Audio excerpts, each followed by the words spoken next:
Bienvenidos al canal de Habitos. Yo os traigo camiseta nueva, espero que os guste. Mira, a ver si se ve. Yo soy ingeniero químico y bebo periódicamente. Bebo cerveza periódicamente. Bueno, no es que beba cerveza periódicamente, pero es lo que dice la camiseta. Bueno, pues esta camiseta me la han regalado un grupo de alumnos a los que les tengo muchísimo cariño de primero de biología. Así que desde aquí les mando un besito. Y nada, ¿qué traemos en el vídeo de hoy? Pues algo súper chulo y súper práctico para aquellos alumnos que estén estudiando química de segundo de bachillerato. Y es acerca de las propiedades periódicas. Vamos a hablar sobre cuál es la definición de cada una de ellas, en qué consisten y sobre todo cómo varían en el sistema periódico y cómo justificarlo correctamente en la selectividad. ¿Entendido? Pues esto va a empezar ya. ¿Y cuáles son esas propiedades periódicas? Pues fundamentalmente 4. El radio atómico, la energía o potencial de ionización, la afinidad electrónica y la electronegatividad. ¿Y qué es eso del radio atómico? Pues lo podemos definir de dos maneras diferentes. Una primera sería algo así como la distancia media entre el núcleo atómico y el orbital más externo de dicho átomo. Y la otra forma sería como la mitad de la distancia de dos átomos iguales unidos entre sí y medida desde sus núcleos. ¿Es lo mismo radio atómico que radio iónico? ¡No! El radio iónico se refiere al radio del ion y el radio atómico al radio del átomo neutro. El radio de un catión siempre va a ser inferior al radio del átomo neutro, puesto que ha perdido electrones, ha perdido capas, entonces disminuye su tamaño. Pero el radio de un anión, es decir, de un ion negativo, como ha ganado electrones, siempre será mayor que el radio del átomo neutro. Energía de ionización. Y ahora sí que sí, vamos con la segunda propiedad periódica, que es la energía o potencial de ionización. Podéis llamarlo como os dé la gana. ¿Y en qué consiste? Pues no es más que la energía mínima necesaria que hace falta para arrancarle el electrón más externo, el último electrón, de un átomo neutro, gaseoso y en estado fundamental. Y de esa manera, si le quitamos el electrón, pues ¿qué se va a formar? Pues un catión, un ion positivo. Ahí tenéis la reacción ejemplificada. ¿Sí? Perfecto. ¿Y ahí cuál es la siguiente propiedad periódica? Pues la afinidad electrónica. ¿Y en qué consiste la afinidad electrónica? Bueno, pues es muy similar al concepto anterior. Es una energía intercambiada, puede ser absorbida o desprendida, aunque generalmente desprendida, y por tanto va a ser de signo negativo. Y es la energía desprendida, ¿no? Cuando un átomo neutro gaseoso en estado fundamental captura un electrón y forma un ion negativo anión. Entonces, para que quede claro cuál es la principal diferencia, es que la energía de ionización implica que el átomo pierde un electrón, se vuelve positivo, y en la afinidad electrónica el átomo en cuestión gana un electrón y se vuelve negativo. Entonces son energías en el intercambio de electrones, pero en un caso lo gana y en otro caso lo pierde. Y ahora vamos con la electronegatividad.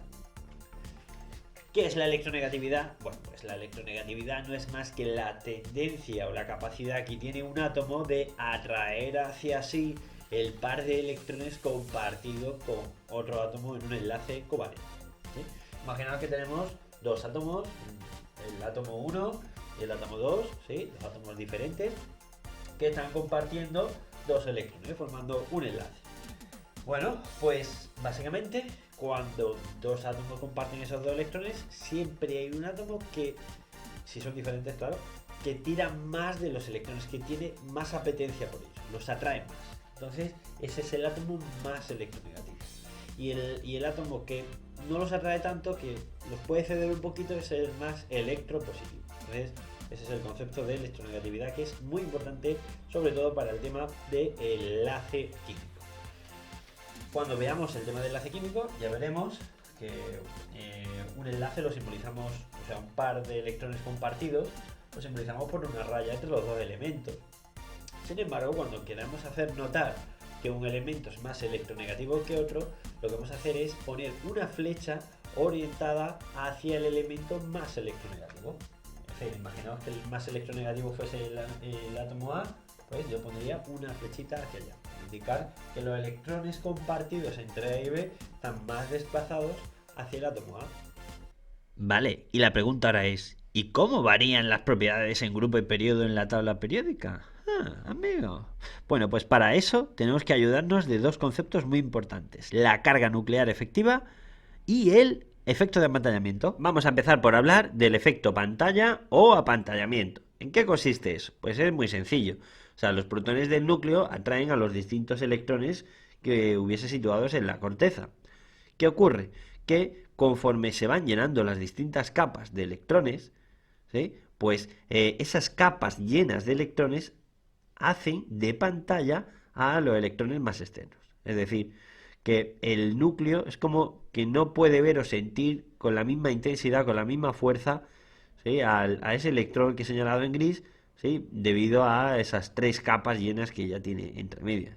Y si fuésemos aumentando aún más el número de capas, pues el electrón, lógicamente, sentiría cada vez menos atracción. Entonces, a mayor número de capas llenas, menor es la fuerza de atracción del núcleo.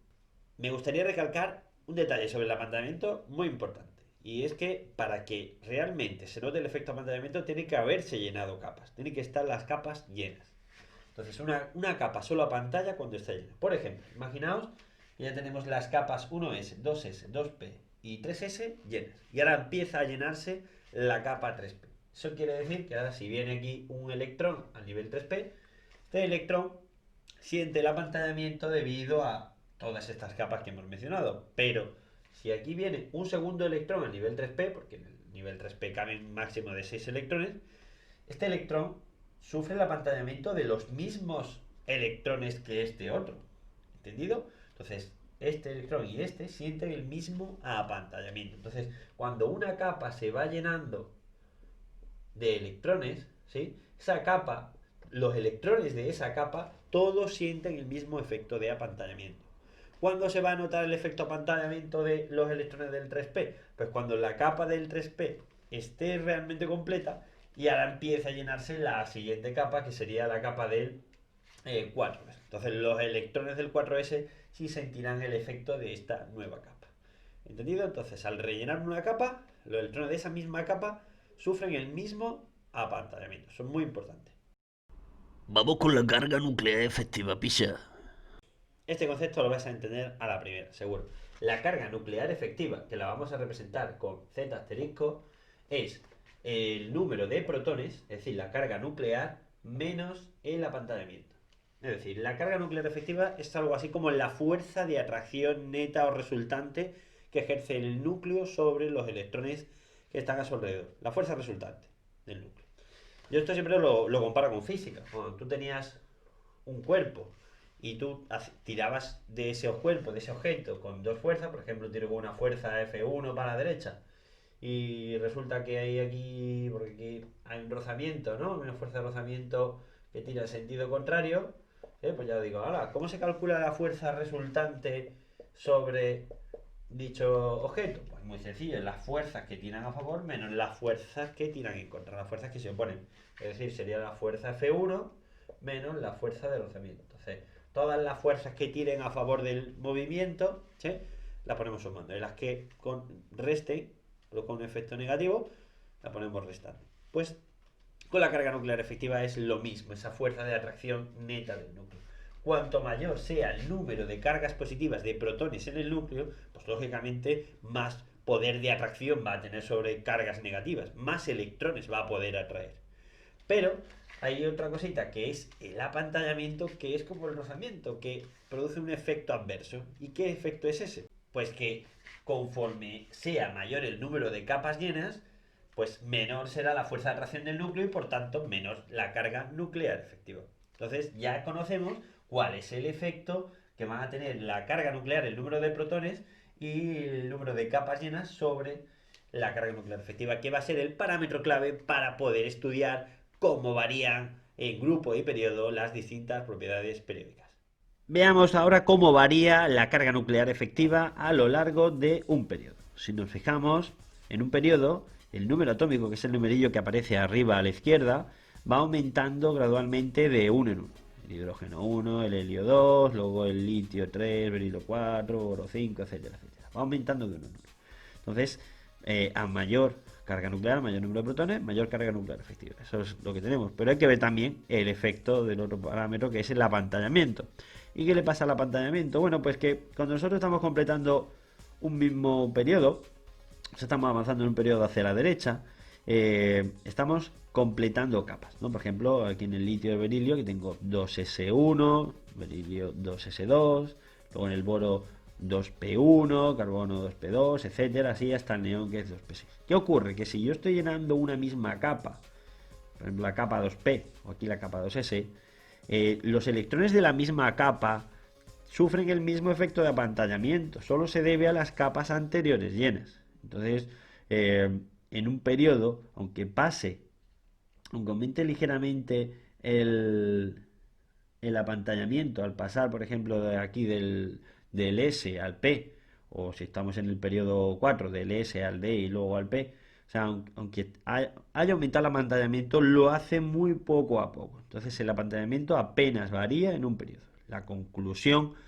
a la que llegamos es que al avanzar en un periodo, ¿sí?, aumenta la carga nuclear efectiva porque aumenta el número atómico y apenas hay efecto apantallamiento. Esa es la conclusión principal. Bien, veamos qué le ocurre a la carga nuclear efectiva al bajar en un grupo. Bueno, pues si nos fijamos, por ejemplo, el grupo 1, el hidrógeno, el litio, el sodio, ¿qué le va pasando al número atómico? Pues que vamos aumentando de 1 a 3, 11, 19, va aumentando muy rápidamente. Y lo mismo ocurriría con el grupo 2, ¿verdad? O sea, el número atómico aumenta muy rápidamente. Entonces pensaríamos, bueno, si en el periodo aumentaba Z y aumentaba la carga nuclear efectiva, ahora no va a ser diferente, ¿no? Pues cuidado, porque al bajar en un grupo, sí, al aumentar tan rápidamente el número atómico, también lo hace el número de capas llenas de electrones. ¿Recordáis que antes aumentaba muy despacio? Pues ahora lo hace muy rápidamente.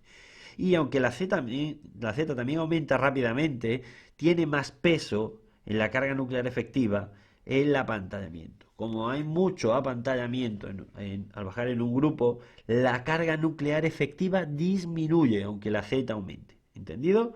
Tiene más peso el apantallamiento que la carga nuclear. Entonces, la carga nuclear efectiva disminuye hacia abajo, o lo que es lo mismo, aumenta hacia arriba. ¿Y cuál es la conclusión final a la que podemos llegar? Bueno, pues que la carga nuclear efectiva en la tabla periódica aumenta hacia arriba y hacia la derecha. ¿Entendido? Entonces, en el periodo siempre se explica porque aumenta Z y apenas varía el apantallamiento, ¿sí? Y en el grupo disminuye hacia abajo, se explica porque aumenta rápidamente el número de capas llenas de electrones, más apantallamiento y, por tanto, menor carga nuclear efectiva hacia abajo. ¿Sí? ¿Entendido? Bueno, pues esto básicamente es todo lo que hay que saber y ya con esto vamos a justificar todas las propiedades periódicas. Ahora veréis. Y ya por fin vamos a ver cómo varía todas las propiedades periódicas a lo largo del sistema periódico, en grupo y periodo. Muy sencillo. Fijaros. Tenemos el radio atómico, la energía de ionización, la afinidad electrónica y por último la electronegatividad. Bien, bueno, pues todas las propiedades varían igual, excepto el radio atómico. El radio atómico aumenta hacia la izquierda y hacia abajo, y la energía de ionización, afinidad electrónica y electronegatividad aumentan hacia arriba y hacia la derecha. ¿Sí? Al igual que hace la carga nuclear efectiva. ¿Vale? Entonces todo lo vamos a explicar a partir de esta propiedad. Perfecto. Vamos a explicar el radio. ¿Qué ocurre? ¿Qué pasa en un periodo? Cuando yo avanzo en un periodo en la tabla periódica, hemos dicho que aumenta la carga nuclear efectiva. Y si aumenta la carga nuclear efectiva, aumenta la fuerza de atracción del núcleo. Cuanta más fuerza de atracción tenga el núcleo, sus electrones más externos van a estar más próximos al núcleo. Eso significa que el radio va a disminuir. Entonces, a más carga nuclear efectiva, más fuerza de atracción, electrones más próximos, menor radio. Por eso el radio, al avanzar en un periodo, disminuye. Lo que es lo mismo decir que aumenta hacia la izquierda. Y en un grupo, pues conforme bajamos, dijimos que la carga nuclear efectiva disminuía porque aumentaba el número de capas llenas de electrones, más apantallamiento. Entonces, como el electrón externo va a estar más ¿cómo decirlo?, está menos atraído, ¿sí? Pues puede alejarse más del núcleo, ¿sí? Tiene como más libertad y se puede alejar un poquito. El radio aumenta. Por eso el radio aumenta conforme disminuye la carga nuclear efectiva, ¿sí? Pero es que esto se explica de forma muy similar con el resto de propiedades. La energía de ignición es la energía para arrancar el electrón más externo. ¿Qué pasa? Que cuanto mayor sea la carga nuclear efectiva, ¿sí? Quiere decir que ese electrón va a estar más aguerrido, más fuertemente atraído por el núcleo. Va a costar más energía quitarlo. Si yo tengo, yo qué sé, un trozo de pizza, ¿sí? Una alita de pollo y la he cogido del plato a la misma vez que tú, ¿sí? Pero yo es que soy el fan número uno de las alitas de pollo, ¿sí? O sea, ya te digo yo, ¿sí? Que por mucho que tú tires de la alita, o sea, la tengo ya también agarrada que te va a costar mucha energía a quitarme tú la alita de pollo, ya verás. Pues esto igual. Entonces, cuanto mayor sea la fuerza de atracción del núcleo, más energía va a costar arrancar ese último electrón. Entonces, por eso se entiende que varían de la misma manera, ¿sí? Tanto en periodo como en grupo. Claro, al bajar hay más apantallamiento, menos carga nuclear efectiva, menos fuerza de atracción, el electrón más externo está menos atraído, se puede arrancar más fácilmente, ¿sí? Menos energía. ¿Fácil? ¿Qué pasa con la afinidad electrónica? El razonamiento es similar. Lo que pasa es que la afinidad era para coger un electrón, ¿vale? ¿Cómo lo explicamos? Pues de una manera muy parecida. Cuanto mayor sea la carga nuclear efectiva, ¿sí? Mayor será la fuerza de atracción, mayor será la afinidad por los electrones, mayor será la energía intercambiada en ese proceso. ¿Sí? Por eso lo explicamos también con la carga nuclear efectiva. Y la electronegatividad es la tendencia a coger los electrones, a atraer los electrones compartidos con otro átomo.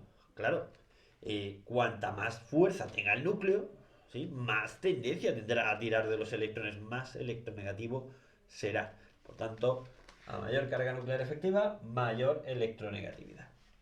¿Sí? ¿Me he explicado cómo varían todas las propiedades en el sistema periódico? Si comprendes el concepto de carga nuclear efectiva y por qué y cómo varía en grupo y periodo, entenderás perfectamente cómo varían todas las propiedades. Bueno, pues hasta aquí el vídeo de hoy. Espero que os haya gustado y que le deis like, pero ahora me invito, ya que ya. Y bueno, nos veremos con próximos vídeos súper interesantes. Hasta pronto.